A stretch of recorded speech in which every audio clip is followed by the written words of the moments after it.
یہ جنگ ہونے سے ایک رات پہلے ادھر سے تینوں قبیلوں کے ایک ایک سردار آئے حضور صلی اللہ علیہ وسلم کے پاس, کہا کہ ہم صلح کر لیں گے آپ سے, جنگ نہیں کریں گے, لیکن صلح اس بات پر ہوگی کہ مدینہ طیبہ کی جو کھجوریں سال بھر میں نکلتی ہیں وہ آدھی کھجوریں ہر سال پوری ہمیں دے دی جائیں گی بغیر معاوضے کے. یہ ٹیکس ہے, یہ صلح نامہ ہے.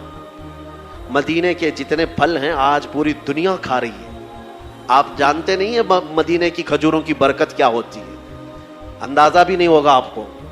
میرے عزیزو, آج کے زمانے میں کہہ رہا ہوں مدینے کے باغات کی جو کھجوریں نکلتی ہیں, آپ کو پتا بھی ہے سال میں 2 کروڑ حاجی وہاں پہنچتے ہیں.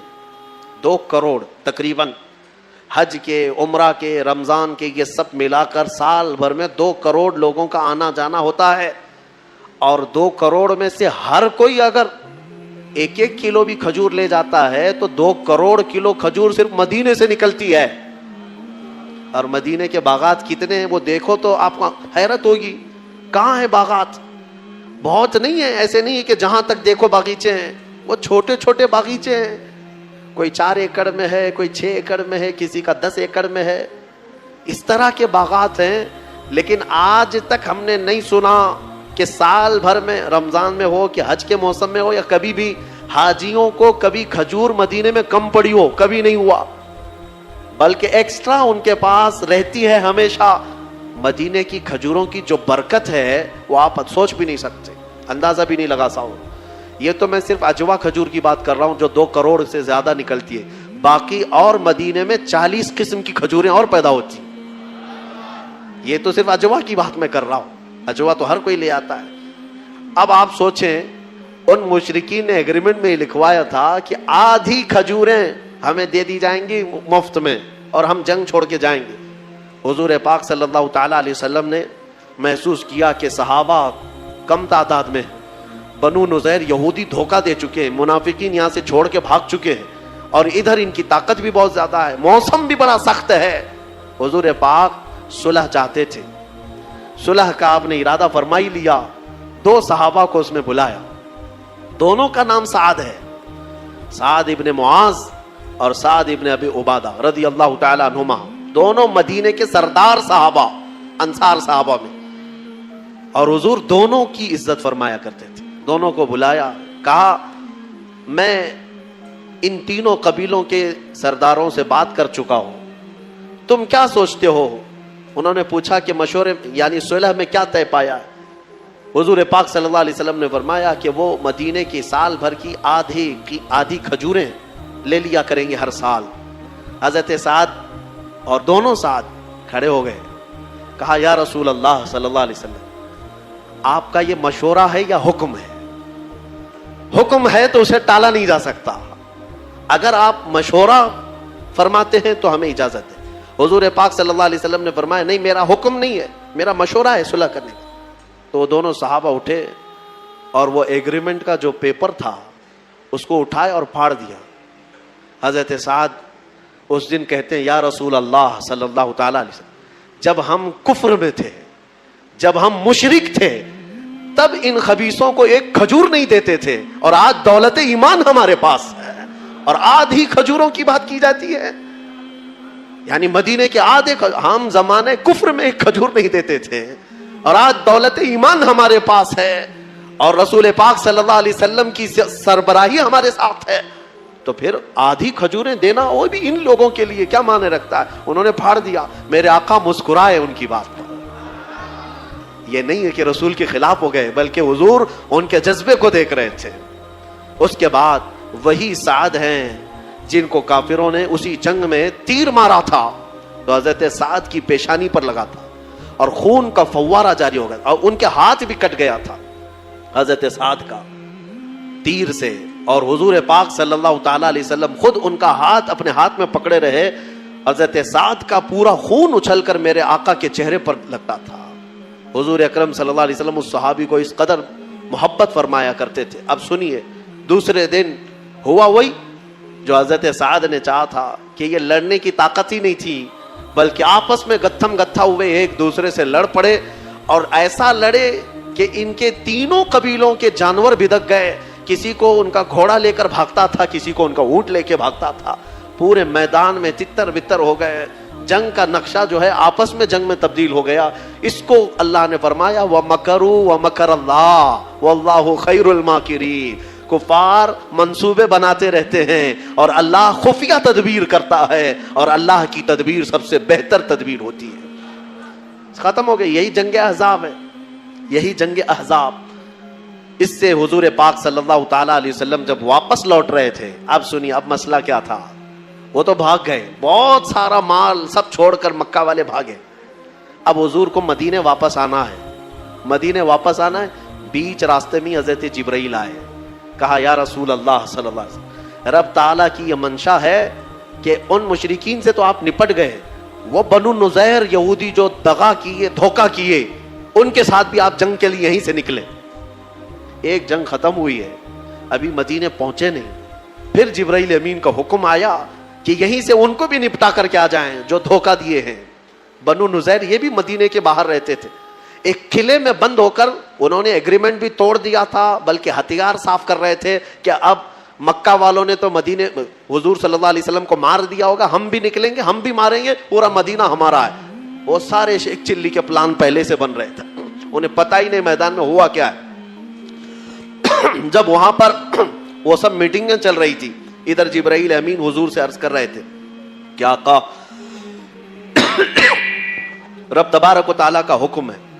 اب میرے آقا صلی اللہ تعالی علیہ وسلم نے صحابہ سے پوچھا, ایک مہینے تک جنہوں نے خندق کھودی ہو, بھوکے پیاسے کھڑے ہوں, کئی زخمی ہو چکے, اور اس جنگ کی اختتام کے بعد مدینے لوٹ رہے ہوں, بیچ راستے میں حضور پھر کہیں کہ یہاں سے اور ایک جنگ پہ جانا ہے, کیا کیفیت ہوگی؟ سننے میں تمہیں آسان لگے گا, پریکٹیکلی معلوم پڑے گا. روزے کے عالم میں صبح نکل کر کے کسی جگہ جاؤ, کام کرو, دوپہر میں کوئی آ کر کے کہے یہاں سے اور ایک جگہ جانا ہے, منہ لٹکا لو.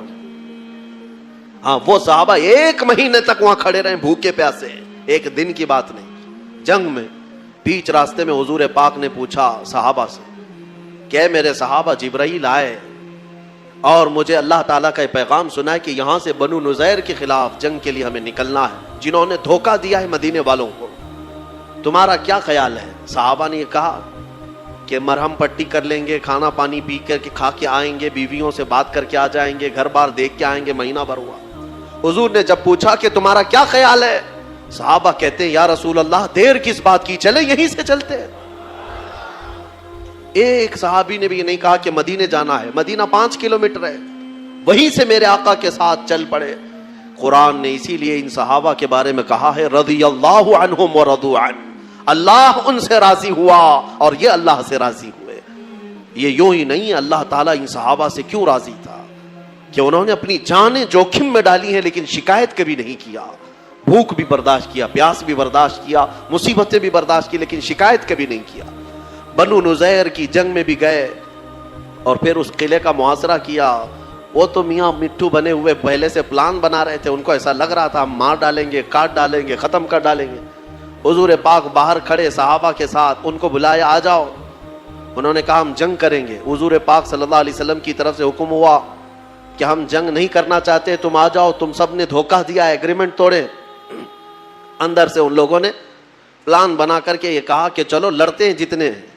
کیا لڑ پاتے محمد عربی صلی اللہ علیہ وسلم کے ان شیروں کے ساتھ. نیچے آئے, دوپہر تک نہیں ہوئی کہ سب کے سب وہیں ڈھیر ہو گئے, کئی قیدی بن گئے اور کئی مارے گئے, اور اس کے بعد اس علاقے کو, اس اڈے کو بھی ہمیشہ کے لیے ختم کر دیا گیا, بنو نذیر. اب مدینہ طیبہ میں نبی پاک صلی اللہ تعالی علیہ وسلم کی اسی سلطنت کا اسٹیبلشمنٹ ہوا جو آج تک ہمارا مرکز اسلام ہے.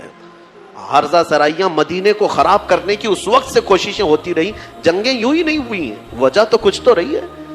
کوئی بھی جہاد میرے پاس لا کر کے دکھاؤ, میں اسباب بتاتا ہوں, اس کے ریزن بتاتا ہوں کہ کیوں ہوئی, تب تمہیں پتا چلے گا کہ انصاف اور حق کس کی طرف ہے. یقیناً میرے آقا صلی اللہ علیہ وسلم رحمت للعالمین ہے. ہاں وہ جنگوں کے لیے نہیں بلکہ خواہش نہیں فرماتے. خود میرے آقا نے فرمایا کہ جنگوں کی خواہش مت کرو, دشمن سے مڑ بھیڑ ہونے کی تمنا مت کرو کہ میں جاؤں گا, ماروں گا, کاٹوں گا. نہیں, تمنا مت کرنا، میرے آقا کی حدیث ہے. ہاں حضور نے پھر اس حدیث میں یہ بھی فرمایا، ہاں اگر کوئی زبردستی تمہارے سر پر سوار ہو جائے تو پھر اپنے قدم بھی پیچھے مت ہٹانا، پھر ثابت قدمی کے ساتھ جمے رہنا، کیونکہ اللہ تبارک و تعالیٰ نے ہمیں بھی قوت عطا فرمائی ہے، طاقت ہمیں بھی عطا فرمائی ہے. اسی لیے میں آج یہ کہتا ہوں میرے عزیزوں، آج کچھ برساتی کیڑے نکلے ہوئے ہیں گلی کوچوں میں اور دنگائی جو فساد مچا کر، مجھے ہنسی بھی آتی ہے اور حیرت بھی ہوتی ہے کہ کچھ لوگ اپنے اپنے شکتی پردرشن کے لیے تلواریں لہرا کر کے دکھا رہے ہیں مسجدوں کے باہر، چھریاں، چاقو، تلواریں. کیا اب یہ جلوس تلواروں کا ہونے لگ گیا؟ مجھے حیرت ہوتی ہے کہ یہ آج اس طرح سے کیوں پرمیشن دی جا رہی، کیوں اجازت دی جا رہی ہے، وہی بہتر جانے. لیکن میں ایک جملہ ضرور کہنا چاہوں گا، ان تمام کیڑوں سے جو ابھی ابھی برسات میں پیدا ہوئے ہیں، تلواریں تم ان کو دکھا رہے ہو جو 1400 سال سے کربلا سنتے آ رہے ہیں. 1400 سال سے جو کربلا سنتے آ رہے ہیں ان کے سامنے تم یہ ساری چیزیں لہرا رہے ہو. ہم خواہش نہیں رکھتے جنگ کرنے کی، ہم اپنے ملک عزیز کے امن کو خراب ہونے نہیں دینا چاہتے. ہم یہاں پر اس ملک کی فضا کو مقدر اور برباد ہونے نہیں دینا چاہتے.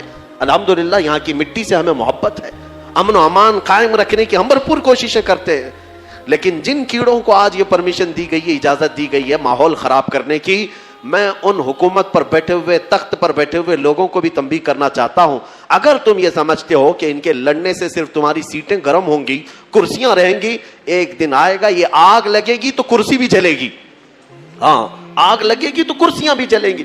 اسی لیے کوشش یہ کرو کہ امن خراب نہ ہونے پائے. ساری کمیونٹیاں جس طرح یہاں پر امن کے ساتھ، عزت کے ساتھ رہتی تھی، سب عزت کے ساتھ رہے. سارے امن کے پیغامات ہمیں ہی سنانے کے لیے کہا جا رہا ہے کہ مسلمانوں کو تنبیہ کرو، مسلمانوں کو سمجھاؤ.